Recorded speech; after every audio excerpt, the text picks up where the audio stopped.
BBC বাংলার television অনুষ্ঠান BBC প্রবাহে আপনাদের সবাইকে স্বাগত জানাচ্ছি। আমি শারমিন রমা। শুরুতেই দেখে নেব আজ কি থাকছে। ইরানে আবারও ইসরায়েলের হামলা। আইআরজিসির কমান্ডার ইন চিফ, পরমাণু বিজ্ঞানী, বেসামরিক নাগরিক হতাহতের তালিকায়। শুক্রবার ভোরে ইসরায়েল ইরানের রাজধানী তেহরান সহ একাধিক শহরে আকস্মিক এক সামরিক অভিযান পরিচালনা করেছে। এবারের অভিযানে ইসরায়েল ইরানের একাধিক গুরুত্বপূর্ণ সামরিক ও পারমাণবিক স্থাপনায় ব্যাপক বিমান ও ড্রোন হামলা চালিয়েছে। অপারেশন রাইজিং লায়ন নামে পরিচিত এই হামলায় ইরানের শীর্ষ সামরিক কর্মকর্তা ও পরমাণু বিজ্ঞানীরা নিহত হয়েছেন।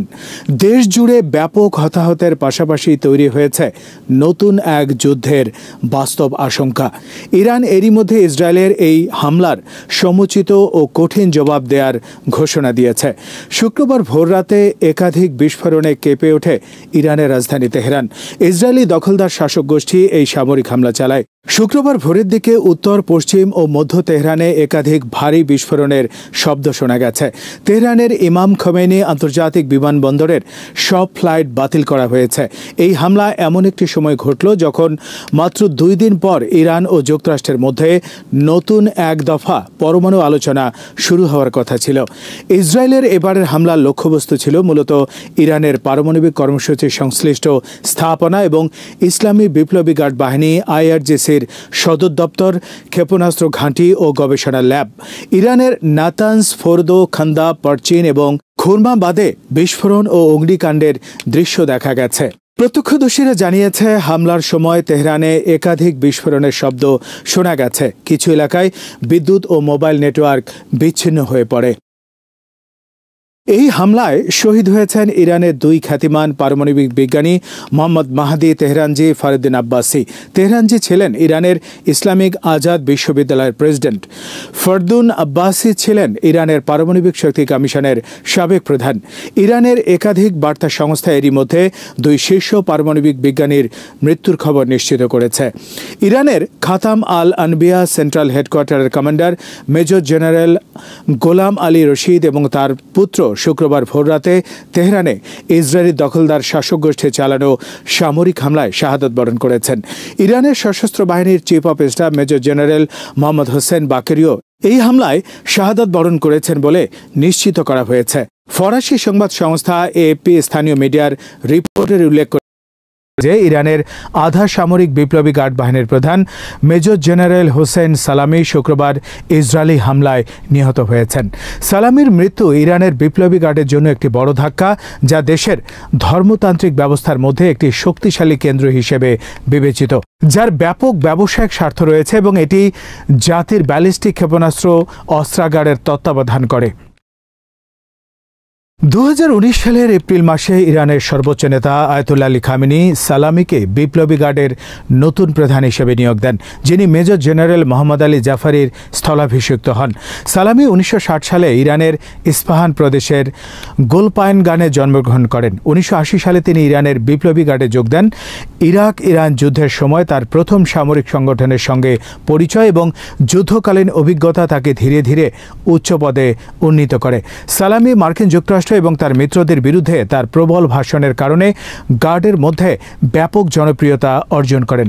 2024 সালে ইরান যখন প্রথমবার সরাসরি ইসরায়েলের বিরুদ্ধে সামরিক হামলা চালায়, তখন তিনি নেতৃত্বে ছিলেন। শক্তিশালী ও সামরিক অর্থনৈতিক বাহিনীর প্রধান হিসেবে তিনি সর্বোচ্চ নেতা আয়াতুল্লাহ খামেনির সঙ্গে গভীর সম্পর্ক রাখতেন। তার অধীনে আইআরজিসির প্রভাব অনেকটাই বেড়ে গিয়েছিল। জেনারেল কাসেম সোলাইমানের শাহাদাতের পর তিনিও গাজার হামাস, ইয়েমেনের হুথি বিদ্রোহী এবং ইরাকে মিলিশিয়াগুলোকে প্রত্যক্ষ ও পরোক্ষভাবে সমর্থন দিয়ে যাচ্ছিলেন। ডোনাল্ড ট্রাম্প তার প্রথম মেয়াদে আইআরজিসিকে সন্ত্রাসী সংগঠন হিসেবে ঘোষণা করার কয়েক সপ্তাহ পর সালামিকে এই বাহিনীর প্রধান করা হয়। যুক্তরাষ্ট্রের সন্ত্রাসী তালিকাভুক্তি সম্পর্কে সালামি বলেন, তিনি এবং আইআরজিসি গর্বিত যে মার্কিন যুক্তরাষ্ট্র তাদের সন্ত্রাসবাদী সংগঠন হিসেবে তালিকাভুক্ত করেছে। এই হামলায় ইরানের রাজধানীতে বেশ কয়েকটি আবাসিক ভবন লক্ষ্যবস্তুতে পরিণত হয়, যার ফলে বেসামরিক নাগরিকেরাও নিহত হয়েছেন। বেসামরিক হতাহতের দিক থেকেও চিত্র ভয়াবহ। রাজধানী তেহরানে কয়েকটি আবাসিক এলাকার উপর ড্রোন ধ্বংসের ফলে অন্তত 23 জন সাধারণ নাগরিক, যার মধ্যে 5 শিশু ও 7 নারী নিহত হয়েছেন। আহত হয়েছেন ১২০ জনেরও বেশি মানুষ, যাদের মধ্যে অনেকেই আশঙ্কাজনক অবস্থায় হাসপাতালে ভর্তি আছেন। বিশ্লেষকরা মনে করছেন ইসরায়েল দূরপাল্লার ইয়াগলোক মিসাইল ও স্টেলথ ড্রোন ব্যবহার করেছে, যেগুলো সাইপ্রাস ও কুর্দিস্তানের বেস থেকে উৎক্ষেপণ করা হয়েছে। এছাড়া কিছু হামলা সম্ভবত সাবমেরিন থেকে চালানো হয়েছে, তবে এ বিষয়ে এখনও পুরোপুরি নিশ্চিত তথ্য পাওয়া যায়নি। বিশ্লেষকদের মতে ইরান যখন যুক্তরাষ্ট্রের সাথে আলোচনা করতে আগ্রহী, তখন পরিকল্পিতভাবে আন্তর্জাতিক পারমাণবিক শক্তি কমিশন ইরানকে কারণ ছাড়াই চুক্তি ভঙ্গের দায়ে অভিযুক্ত করেছে। মূলত এর মাধ্যমে তারা ইরানে আক্রমণ করার সুযোগ তৈরি করে দিয়েছে, আর ইসরায়েল এই সুযোগটাই লুফে নিয়েছে। ইসরায়েলের এই হামলার মূল উদ্দেশ্য ছিল ইরানের পারমাণবিক কর্মসূচির অগ্রগতিকে পেছনে ঠেলে দেয়া, আইআরজিসি ও কুদস ফোর্সের নেতৃত্বকে দুর্বল করা এবং ভবিষ্যতের জন্য ইরানের সামরিক ও পারমাণবিক সক্ষমতা হ্রাস করা। ইরানের সশস্ত্র বাহিনীর মুখপাত্র ব্রিগেডিয়ার জেনারেল আবুল ফজল শেখারচি সতর্ক করে বলেছেন, এই হামলার জন্য ইসলামী প্রজাতন্ত্র ইরান নিঃসন্দেহে ইসরায়েলি দখলদার গোষ্ঠী এবং যুক্তরাষ্ট্রকে কঠিন জবাব দেবে। তিনি বলেন, শত্রুদের এই হামলার চরম মূল্য দিতে হবে এবং ইরানের সশস্ত্র বাহিনীর পক্ষ থেকে একটি কঠিন প্রতিক্রিয়ার জন্য প্রস্তুত থাকতে হবে। তিনি হুঁশিয়ারি উচ্চারণ করে বলেন, শত্রুদেরকে এর চরম মূল্য দিতে হবে এবং ইরানের সশস্ত্র বাহিনীর পক্ষ থেকে কঠিন প্রতিক্রিয়ার জন্য প্রস্তুত থাকতে হবে। তিনি বলেন, ইরানের সশস্ত্র বাহিনী শতভাগ প্রস্তুত এবং অবশ্যই একটি শক্ত জবাব দেয়া হবে। মুখপাত্র আরও নিশ্চিত করেন যে এই হামলায় একাধিক কর্মকর্তার বাড়ি লক্ষ্যবস্তুতে পরিণত হয়েছে এবং এতে কর্মকর্তা ও বেসামরিক নাগরিকদের শাহাদাত ঘটেছে। জেনারেল শেখারচি হুঁশিয়ারি দিয়ে বলেন, খুব শিগগিরই জায়নিস্ট দখলদার শাসক গোষ্ঠী ও যুক্তরাষ্ট্রের মুখে একটি তীব্র চপটাঘাত আসছে। আর ইরানের সশস্ত্র বাহিনীর জেনারেল স্টাফ ইরানি জনগণকে আশ্বস্ত করে বলেছেন, ইরানের সেনাবাহিনী এমন এক বিধ্বংসী জবাব দেবে যারা এই হামলার আদেশ দিয়েছে, বাস্তবায়ন করেছে এবং পৃষ্ঠপোষকতা করেছে, তারা তাদের কর্মের জন্য কঠোর অনুশোচনায় পড়বে। ইসলামী বিপ্লবের সর্বোচ্চ নেতা আয়াতুল্লাহ সাইয়েদ আলী খামেনি এই হামলার তীব্র নিন্দা জানিয়ে জায়নিস্ট শাসক গোষ্ঠীকে কঠোর শাস্তির হুঁশিয়ারি দিয়েছেন। তিনি বলেন, এই অপরাধের মাধ্যমে জায়নিস্ট শাসক গোষ্ঠী নিজেদের জন্য এক তিক্ত ও বেদনাদায়ক পরিণতির পথ তৈরি করে নিয়েছে। তারা অবশ্যই দেখতে পাবে। ইরানের সশস্ত্র বাহিনীর জেনারেল স্টাফ এক বিবৃতিতে সতর্ক করে দিয়েছে যে ইরানের সামরিক ও বেসামরিক এলাকাগুলোর উপর ইসরায়েলের অপরাধমূলক হামলার জবাবে ইসলামী প্রজাতন্ত্র একটি ধ্বংসাত্মক প্রতিক্রিয়া দেখাবে। তিনি বলেন, আবাসিক এলাকায় হামলা চালিয়ে তাদের দানবীয় প্রকৃতি প্রকাশ করে জায়নিস্ট শাসক গোষ্ঠী ভয়াবহ এক অপরাধ সংঘটিত করেছে। এর জন্য তাদেরকে ভয়ঙ্কর পরিণতির জন্য প্রস্তুত থাকতে হবে। আয়াতুল্লাহ খামেনি বলেন, ইরানের সশস্ত্র বাহিনীর শক্তিশালী হাত শত্রুদের পিছু ছাড়বে না। তিনি আরও বলেন, এই হামলায় একাধিক সামরিক কমান্ডার ও বিজ্ঞানী শাহাদাত বরণ করেছেন, তবে তাদের স্থলাভিষিক্তরা ও সহকর্মীরা মুহূর্তের বিলম্ব না করে নিজেদের দায়িত্ব পালনে অগ্রসর হবেন। তিনি সতর্ক করেন, এই জঘন্য অপরাধের মাধ্যমে জায়নিস্ট শাসক গোষ্ঠী নিজের জন্য এক তিক্ত ও বেদনাদায়ক পরিণতির ভিত্তি তৈরি করেছে, যা তাদের অনিবার্যভাবে ভোগ করতে হবে। ইসলামী বিপ্লবী গার্ড বাহিনী এক বিবৃতিতে জানিয়েছে, আমরা প্রতিশোধের অপেক্ষা করব না। শত শত ড্রোন ও ক্ষেপণাস্ত্রের মাধ্যমে ইসরায়েলকে আমরা ঘুম থেকে জাগিয়ে তুলব। ইরান ইতিমধ্যেই কাসেম বাশির নামে মাঝারি পাল্লার ব্যালিস্টিক মিসাইল মোতায়েন করেছে, যার পাল্লা 1200 কিলোমিটার পর্যন্ত এবং এটি ইসরায়েলের অভ্যন্তরে প্রায় সব গুরুত্বপূর্ণ শহরেই আঘাত হানতে সক্ষম। ইরানে ইসরায়েলি হামলার পর মধ্যপ্রাচ্য জুড়ে চরম উত্তেজনা ছড়িয়ে পড়ে। ইরাক, সিরিয়া ও লেবাননে ইরান ঘেঁষা মিলিশিয়ারা নিজেদের প্রস্তুত রাখার নির্দেশ পেয়েছে। হিজবুল্লাহ ঘোষণা দিয়েছে, ইরানের সঙ্গে যে কোনো পাল্টা হামলায় তারা সক্রিয়ভাবে অংশ নেবে। ইয়েমেনের হুথি বিদ্রোহীরাও সৌদি আরব ও সংযুক্ত আরব আমিরাতের ঘাঁটিতে হামলার হুমকি দিয়েছে। অপরদিকে যুক্তরাষ্ট্র, যুক্তরাজ্য ও ফ্রান্স তাদের কূটনৈতিক মিশনের নিরাপত্তা বাড়িয়েছে এবং ইরাকে নিজেদের দূতাবাস আংশিকভাবে বন্ধ করে দিয়েছে। এবার পাল্টা জবাবে ইসরায়েলে হামলা চালিয়েছে ইরান। কয়েক ঘন্টা ইসরায়েলে শতাধিক ড্রোন নিক্ষেপ করেছে দেশটি। বার্তা সংস্থা এপি এ খবর নিশ্চিত করেছে। এতে বলা হয়, ইরান থেকে প্রায় 100টি ড্রোন ইসরায়েলের ভূখণ্ডের দিকে ছোড়া হয়েছে, তবে আকাশ প্রতিরক্ষা ব্যবস্থার মাধ্যমে তা প্রতিহত করার চেষ্টা করা হয়েছে বলে জানিয়েছেন ইসরায়েলের প্রধান সেনা মুখপাত্র জেনারেল এফি ডেফরি। এই ড্রোন হামলা ইরানের সরাসরি সামরিক প্রতিশোধ। এমন সময় এই হামলা চালানো হয় যখন নেতানিয়াহু সরকারের পক্ষ থেকে ঘোষণা এসেছে ইসরায়েল এখন একটি সুনির্দিষ্ট পর্যায়ে রয়েছে এবং অভিযান অব্যাহত থাকবে। ইরান থেকে পাল্টা হুঁশিয়ারিতে বলা হয়েছে ইসরায়েলকে কঠিন মূল্য দিতে হবে। পাল্টা আক্রমণে ব্যবহার করা ইরানের ড্রোনগুলোর মধ্যে শক্তিশালী শাহেদ ভেরিয়েন্টও রয়েছে। ইসরায়েলের দিকে ছোড়া হয়েছে এমন একটি ড্রোনকে ইরানি শাহেদ 136 ড্রোন বলে শনাক্ত করেছে ইসরায়েলিরা। এটি পূর্ব ইরাকের উপর দিয়ে নিচু হয়ে পশ্চিম দিকে উড়ে যাচ্ছিল। এর মধ্য দিয়ে ইরানের প্রতিশোধমূলক হামলা শুরু হয়েছে বলছে ইসরায়েলের প্রতিরক্ষা বাহিনী। এর আগে 12 জুন রাত 3টার দিকে ইরানে হামলা চালায় ইসরায়েল। ওই হামলা ইরানের শীর্ষ সামরিক নেতারা নিহত হন। ইরানের তাসনিম সংবাদ সংস্থা জানিয়েছে ইসরায়েলের হামলায় পরমাণু বিজ্ঞানী মোহাম্মদ মেহেদি তেহরানুচি এবং ফেরদুল আব্বাসি নিহত হয়েছেন। ইরানের সংবাদ মাধ্যম এবং প্রত্যক্ষদর্শীদের বরাত দিয়ে বিবিসির খবরে বলা হয়েছে ইউরেনিয়াম সমৃদ্ধকরণ অঞ্চলে ইসরায়েল হামলা চালিয়েছে। ইসরায়েল এই হামলাকে রাইজিং লায়ন নাম দিয়েছে।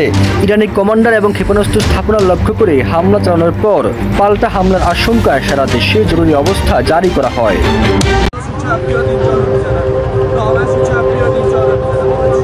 মধ্যপ্রাচ্যে উত্তেজনা তুঙ্গে ইরানের রাজধানী তেহরানে ইসরায়েলের হামলা।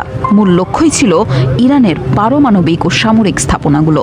কি ঘটেছে সেখানে, কতটা ক্ষতি হয়েছে, আর এতে যুক্তরাষ্ট্রের ভূমিকা কতটুকু, আজ জানবো সেই সবের বিস্তারিত।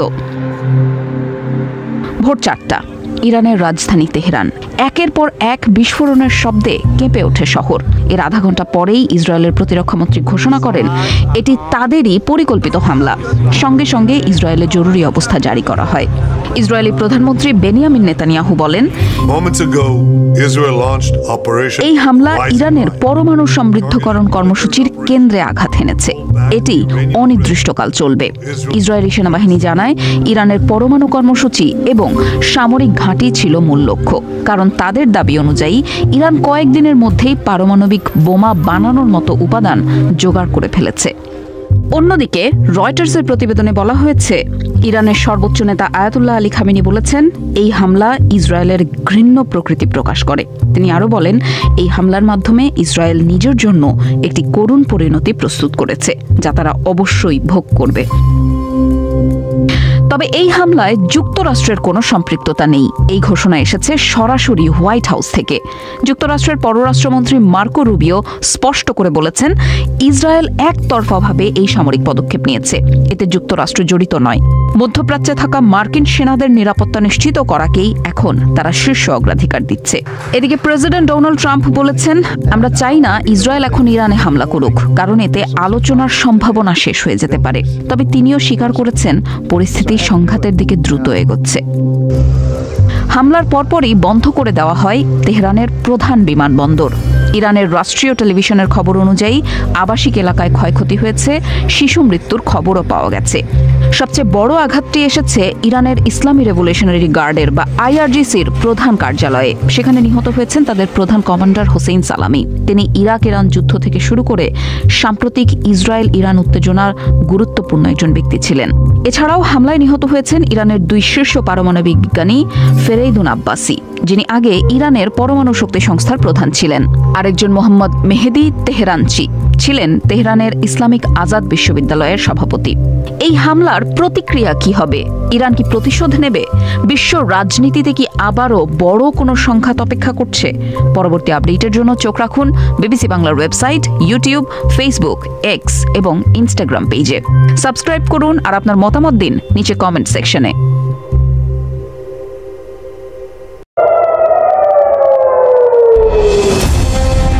গভীর রাতে ইরানের সামরিক ও পারমাণবিক স্থাপনায় মুহুর্মুহু হামলা চালিয়েছে ইসরায়েলি বাহিনী। এই তথ্য নিশ্চিত করে ইসরায়েলের প্রধানমন্ত্রী বেনিয়ামিন নেতানিয়াহু বলেছেন এই অভিযান রাইজিং লায়নের অংশ।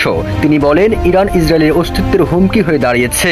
এর জবাবে ইসরায়েলেও পাল্টা হামলা শুরু করেছে ইরান। বিবিসির এক প্রতিবেদনে বলা হয়েছে ইরান ইসরায়েলের দিকে কমপক্ষে 100টি ড্রোন ছুড়েছে। এই তথ্য নিশ্চিত করেছে ইসরায়েলের প্রতিরক্ষা বাহিনী। ইরানের রাষ্ট্রীয় মিডিয়ার খবরে বলা হয়েছে, তেহরানের আবাসিক এলাকাতেও হামলা চালিয়েছে ইসরায়েল। এতে অনেক মানুষ নিহত হয়েছে। ইরানের স্থানীয় সময় ভোর 4টার দিকে তেহরানে একাধিক বিস্ফোরণের শব্দ শোনা যায়। এর কিছু সময়ের পর ইসরায়েলের প্রতিরক্ষা মন্ত্রী হামলার বিষয়টি নিশ্চিত করেন। সেই সঙ্গে ইসরায়েলের প্রতিরক্ষা মন্ত্রী তাদের দেশে জরুরি অবস্থাও ঘোষণা করেন। তিনি বলেন, খুব শিগগির ইসরায়েলের উপর পাল্টা হামলা চালাতে পারে ইরান। তার এমন আশঙ্কার পরে ইসরায়েলে হামলার খবর আসে। এদিকে ইসরায়েলের হামলা ইরানে ব্যাপক ক্ষয়ক্ষতি হয়েছে বলে ধারণা করা হচ্ছে। ইসরায়েলের হামলা ইরানের রেভলিউশনারি গার্ডের প্রধান হোসাইন সালামি নিহত হয়েছেন। সেই সঙ্গে নিহত হয়েছে দেশটির সেনাবাহিনীর প্রধান মোহাম্মদ বাঘেরি। খতুম আল আনবিয়া সেন্টার হেডকোয়ার্টারের কমান্ডার গোলাম আলী রশিদও নিহত হয়েছেন। এছাড়া ইসরায়েলের অতর্কিত হামলায় ইরানের 4 জন পরমাণু বিজ্ঞানী নিহত হয়েছেন। তাদের একজন হলেন ফেরেদুল আব্বাসি। আব্বাসি ইরানের পারমাণবিক শক্তি সংস্থার সাবেক প্রধান। ইরানের পারমাণবিক স্থাপনার দায়িত্বে আছে AOI। ইসরায়েলের হামলায় নিহত অপর বিজ্ঞানীর নাম মোহাম্মদ মেহেদি তেহরানসি। তিনি তেহরানের ইসলামিক আজাদ বিশ্ববিদ্যালয়ের সভাপতি। বাকি 2 জন বিজ্ঞানীর নাম এখন পর্যন্ত জানায়নি দেশটি। ইরান ইন্টারন্যাশনাল লাইভের প্রতিবেদনে বলা হয়েছে, ইসরায়েলের হামলায় ইরানের সর্বোচ্চ নেতা আয়াতুল্লাহ আলী খামেনির শীর্ষ উপদেষ্টা শামখানি নিহত হয়েছেন। মধ্যপ্রাচ্যে নিজেদের চোখের শুল ইরানে হামলা চালিয়েছে ইসরায়েল। এর মধ্য দিয়েই যেন তৃতীয় বিশ্বযুদ্ধের এলান করল নেতানিয়াহুর দেশ। হঠাৎ এমন হামলায় আন্তর্জাতিক অঙ্গনে উঠেছে সমালোচনার ঝড়। পুরো বিশ্বই এখন বিভক্ত হয়ে পড়েছে ইসরায়েল ইরানকে কেন্দ্র করে। ইতোমধ্যে বেশ কয়েকটি মুসলিম দেশ ইরানের পাশে দাঁড়িয়ে বার্তা দিয়েছে, আবার ইসরায়েলও পাশে পাচ্ছে মিত্রদের। মুখে স্বীকার না করলেও ইসরায়েলের হাতে রয়েছে পরমাণু অস্ত্র। সেই ভয়েই নিজের অস্তিত্ব টিকিয়ে রাখতে ইরানও চাইছে পরমাণু অস্ত্রের মালিক হতে। কিন্তু ইসরায়েলের ভয় তাতে থাকবে না দেশটির কোনো নাম গন্ধ। এজন্য যুক্তরাষ্ট্রের সঙ্গে ইরানের চলমান পরমাণু আলোচনার মধ্যেই দেশটিতে হামলা চালালেন নেতানিয়াহু।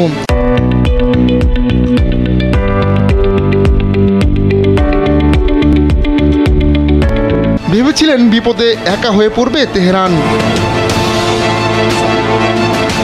তবে ঘটনা ঘটেছে উল্টোটা। ইরান যেমন রাগে ফুঁসছে, তেমনি পাশে পাচ্ছে মিত্রদেরও। এমন হামলায় কড়া প্রতিক্রিয়া দেখিয়েছে তারা। এই হামলা অগ্রহণযোগ্য ও আন্তর্জাতিক আইনের লঙ্ঘন বলেও মন্তব্য করেছে দেশগুলো। সেই তালিকায় বিশেষভাবে রয়েছে সৌদি আরব, সংযুক্ত আরব আমিরাত, ওমান ও ইন্দোনেশিয়া। এই হামলার ফলে আঞ্চলিক নিরাপত্তা ও স্থিতিশীলতা হুমকির মুখে পড়তে পারে, এমনটাই মত ওই দেশগুলোর। সৌদি বলছে, ইরানে হামলা দেশটির সার্বভৌমত্ব ও নিরাপত্তার সুস্পষ্ট লঙ্ঘন।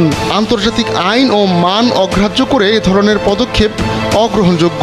হামলার নিন্দা জানিয়ে গভীর উদ্বেগ প্রকাশ করেছে ইসরায়েলের সঙ্গে আনুষ্ঠানিক কূটনৈতিক সম্পর্ক থাকা সংযুক্ত আরব আমিরাত। দেশটি বলছে, আঞ্চলিক নিরাপত্তা ও স্থিতিশীলতা রক্ষায় যত দ্রুত সম্ভব যুদ্ধবিরতি করা দরকার।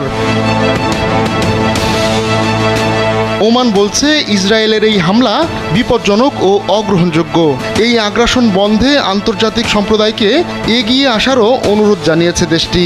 বিশ্বের সবচেয়ে বড় মুসলিম দেশ ইন্দোনেশিয়া জোরালো ভাষায় বলছে, ইসরায়েলের এই হামলা অস্থিরতা আরও বাড়াতে পারে এবং মধ্যপ্রাচ্যে অগ্নিসংযোগ ঘটাতে পারে।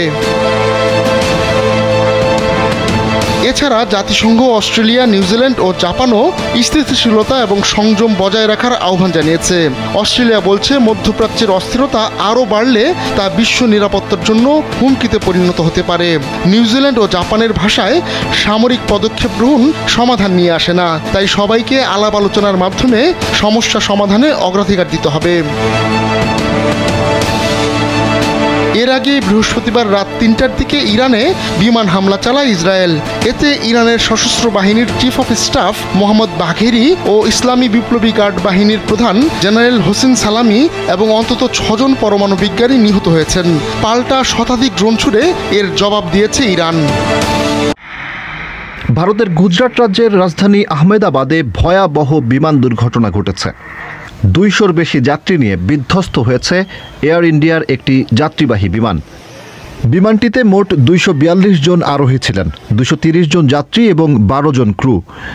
এয়ার ইন্ডিয়া জানিয়েছে, বিমানে ছিলেন 169 জন ভারতীয়, 53 জন যুক্তরাজ্যের নাগরিক, 1 জন কানাডার নাগরিক এবং 7 জন ছিলেন পর্তুগালের। ফ্লাইটটির নাম্বার ছিল AI-171। এটি আহমেদাবাদ থেকে লন্ডনের গ্যাটউইক বিমানবন্দরের উদ্দেশ্যে রওনা হয়েছিল। ঘটনার শুরু উড্ডয়নের কয়েক সেকেন্ড পরেই। আহমেদাবাদ থেকে দুপুর 1:39 আকাশে ওঠার কয়েক সেকেন্ডের মধ্যেই বিমানটি বিপদ সংকেত পাঠায়। এরপরই বিমানটির সাথে যোগাযোগ বিচ্ছিন্ন হয়ে যায়। Flight tracking website flight radar জানিয়েছে, রানওয়ে ছাড়ার কয়েক সেকেন্ডের মধ্যেই 625 ফিট উচ্চতায় গিয়ে সিগন্যাল হারিয়ে যায়। বিমানটি বিধ্বস্ত হয় বিমানবন্দরের বাইরের দিকে। আহমেদাবাদের একজন ঊর্ধ্বতন পুলিশ কর্মকর্তার বরাত দিয়ে বার্তা সংস্থা ANI জানিয়েছে, এয়ার ইন্ডিয়ার লন্ডনগামী বিমানটি ডাক্তারদের একটি হোস্টেলের উপর বিধ্বস্ত হয়েছে। আহমেদাবাদের ফায়ার ডিপার্টমেন্ট জানিয়েছে, ইতোমধ্যে অগ্নি নির্বাপক বাহিনী ঘটনাস্থলে পৌঁছেছে। বিমানটির পাইলট ছিলেন ক্যাপ্টেন সুমিত সাভারওয়াল। তিনি ছিলেন একজন লাইন ট্রেনিং ক্যাপ্টেন, যিনি নতুন পাইলটদের প্রশিক্ষণ দেন। তার 8200 ঘন্টার উড়াল অভিজ্ঞতা ছিল। কো পাইলটের ছিল 1100 ঘন্টা অভিজ্ঞতা। এয়ার ইন্ডিয়ার পক্ষ থেকে জানানো হয়েছে, তারা এই ঘটনা তদন্ত করছে। এটাই ইতিহাসে প্রথমবার কোনো বোয়িং 787 ড্রিমলাইনার বিধ্বস্ত হলো। মাত্র 6 সপ্তাহ আগে বোয়িং জানিয়েছিল, বিশ্বের 1175টিরও বেশি ড্রিমলাইনার মিলে 100 কোটি যাত্রী পরিবহন করেছে। এই দুর্ঘটনা বোয়িংয়ের জন্য বড় ধাক্কা, কারণ তারা আগে থেকেই নানা সংকটে রয়েছে, বিশেষ করে 737 সিরিজের প্রাণঘাতী দুর্ঘটনা নিয়ে। আহমেদাবাদের ঘটনার পরে সংস্থাটি এক বিবৃতিতে জানিয়েছে, তারা ঘটনার ব্যাপারে প্রাথমিক রিপোর্ট পেয়েছে এবং চেষ্টা করছে আরও তথ্য জানতে।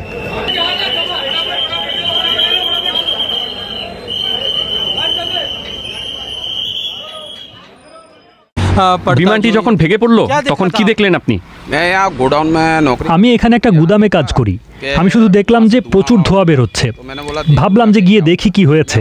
ওখানে পৌঁছে আর কাউকে দেখতে পাইনি, মানুষ সব ওইদিকে দৌড়াচ্ছিল। আমি একটা গাড়ি নিয়ে গিয়েছিলাম, দেখি একটা বিমানে আগুন ধরে গেছে। আশেপাশে 3 জন মানুষ পড়েছিলেন, একজন নারী 2 জন পুরুষ। আমি অ্যাম্বুলেন্স আর দমকলকে ফোন করি। অ্যাম্বুলেন্স এসে গিয়েছিল, আমার গাড়ির চালকও ছিল সঙ্গে। আমরা ওই 3 জনকে তুলে অ্যাম্বুলেন্সে চাপিয়ে দিই। এরা কি বিমান থেকে পড়ে গিয়েছিলেন নাকি ওই জায়গাতেই বসেছিলেন? নারীর বয়স প্রায় 50 হবে। একজন পুরুষের গলায় একটা আই কার্ড ছিল, কিসের পরিচয়পত্র সেটার দেখা হয়নি আমার। আমি শুধু তাকে অ্যাম্বুলেন্সে চাপিয়ে রওনা করে দিই। ততক্ষণে পুলিশ আর কমান্ডোরা চলে এসেছিল, আমাদের সরিয়ে দেয় তারা। और फिर उनको मैंने एम्बुलेंस में डाल के रवाना किया। तब तक वहाँ पुलिस भी आ गई, NSG कमांडो भी आ गए, फिर हमारे को वहाँ से हटा दिया गया। তো जब आप প্রথমে কি বুঝতে পারলেন? কোনো আওয়াজ পেয়েছিলেন? আওয়াজ आई थी, बहुत भयंकर आवाज। আমরা একটা ভীষণ জোরে আওয়াজ শুনতে পাই, মনে হলো বোমা বিস্ফোরণ হলো। তারপরেই আমরা এখানে আসি, আগুন জ্বলছে, চারদিকে ধোঁয়া। আমি বললাম চলো গিয়ে দেখি কি হয়েছে। তখনই কেউ একজন বলল যে বিমান ভেঙে পড়েছে। ওখানে পৌঁছানোর পর সাংঘাতিক দৃশ্য। আপনার নাম কি? আমার নাম অরবিন্দ সিং তোমার। আপনি কি দেখলেন? আমি শুধু ধোঁয়া দেখতে পেয়েছি। এই গুদামটার পাশে আমি ড্রাইভারের কাজ করি। ধোঁয়া দেখেই দৌড়িয়ে যাই, কিন্তু বিমানটার কাছে যেতে পারিনি। বাইরে মৃতদেহ ছড়িয়ে ছিল। বিমানের ডানাটা কি ভেঙে বেরিয়ে এসেছিল? হ্যাঁ, ডানাটা ভেঙে বড় রাস্তায় এসে পড়েছিল। চারিদিকে শুধু ধোঁয়া। 4-5টা মৃতদেহ ছিল ওখানে। আমি জানি না দেহগুলি বিমানের যাত্রীদের কিনা। প্রায় 20 মিনিট পরে পুলিশ আসে। बाकी तो पुलिस पब्लिक आई गई थी, पुलिस वहाँ सब स्पॉट पर सब तुरंत ही 20 मिनट बाद तो फायर ब्रिगेड। আমি গোবিন্দ সিং। লন্ডনের ডরচেস্টার হোটেলে শুক্রবার স্থানীয় সময় সকাল 9:30টায় প্রধান উপদেষ্টার সঙ্গে বিএনপির ভারপ্রাপ্ত চেয়ারম্যান তারেক রহমানের বৈঠক হয়। গত বছরের 5 আগস্ট গণঅভ্যুত্থানে বাংলাদেশের রাজনৈতিক পট পরিবর্তনের পর এটি অন্তর্বর্তী সরকারের প্রধান ও দেশের বৃহত্তম রাজনৈতিক দল বিএনপির দ্বিতীয় শীর্ষ নেতার প্রথম বৈঠক। গুরুত্বপূর্ণ সংস্কার, নির্বাচনের সময়সীমা সহ বহু অমীমাংসিত বিষয় সামনে রেখে এই বৈঠককে খুবই গুরুত্বপূর্ণ মনে করা হচ্ছিল। নির্বাচন, সংস্কার, জুলাই ঘোষণা সহ নানাবিধ কারণে সরকার ও বিএনপির 2 শীর্ষ নেতার মধ্যে এই বৈঠক ঘিরে সব মহলে বেশ কৌতূহল তৈরি হয়েছিল। 10:30টায় বৈঠক শেষে তারেক রহমান ডরচেস্টার হোটেল ত্যাগ করেন। এর আগে জাতীয় সংসদ নির্বাচন আগামী বছরের এপ্রিল মাসের প্রথমার্ধের যে কোনো দিন অনুষ্ঠিত হবে বলে জানান প্রধান উপদেষ্টা ডক্টর ইউনূস। সম্প্রতি জাতির উদ্দেশ্যে দেওয়া ভাষণে তিনি একথা জানান। প্রধান উপদেষ্টা বলেছিলেন, বিচার সংস্কার নির্বাচন সংক্রান্ত চলমান সংস্কার কার্যক্রম পর্যালোচনা করে আমি দেশবাসীর কাছে ঘোষণা করছি যে আগামী জাতীয় নির্বাচন 2026 সালের এপ্রিলের প্রথমার্ধের যে কোনো দিনে অনুষ্ঠিত হবে। এই ঘোষণার ভিত্তিতে নির্বাচন কমিশন উপযুক্ত সময়ে আপনাদের কাছে নির্বাচনের বিস্তারিত রোডম্যাপ প্রদান করবে। তবে চলতি বছরের ডিসেম্বরের মধ্যেই নির্বাচন অনুষ্ঠানের প্রস্তাব পুনর্ব্যক্ত করে বিএনপি। দলটি জানায়, এপ্রিলের প্রথমার্ধে নির্বাচন হলে আবহাওয়া সংকট ও রমজানের প্রচারণা এমন পরিস্থিতি সৃষ্টি করতে পারে যা নির্বাচনকে পিছিয়ে দেওয়ার কারণ হিসেবে বিবেচিত হতে পারে। সবাইকে শুভকামনা জানিয়ে আমি শারমিন রমা এখানেই বিদায় নিচ্ছি। ভালো থাকবেন।